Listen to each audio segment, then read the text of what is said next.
నాకు తెలియదు షూటింగ్లో ఉన్నాడేమో.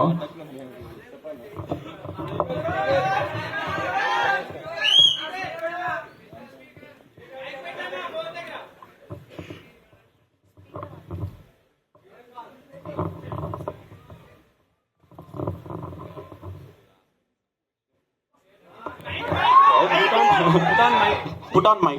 Basically, the question that I'm continuously getting asked from last 2-3 days and ఇప్పుడు కూడా అడుగుతున్నారు.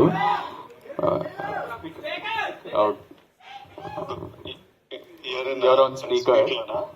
ప్రెస్ మీట్లో ఇట్లా వాయిస్ ఏముంది, నేను ఇమిటేట్ చేస్తున్నా అంట. నేను ఏంది సంగతి, మీ ఒపీనియన్ ఏంటి అని నన్ను అడుగుతుర్రు. నాకు తెలియదు, మా అన్ననే చెప్తాడని నేను చెప్పిన. మా వాయిస్ కొంచెం ఒకలాగానే ఉంటుంది. చిన్నప్పుడు రియలైజ్ అయినాం. మా మమ్మీ అని పిలవగానే మమ్మీ నేనా చిన్నోడా అని మమ్మీకే కన్ఫ్యూజన్ ఉన్నప్పుడు మాకు అది అర్థమైంది. ఆ తర్వాత దాన్ని చాలా రకాలుగా వాడినాం. ఫ్రెండ్స్ ని ప్రాంక్ చేయడానికి, గర్ల్ ఫ్రెండ్స్ ని ప్రాంక్ చేయడానికి. నేను వీడిని డబ్బింగ్ కూడా పంపిద్దామని చాలా ట్రై చేసిన.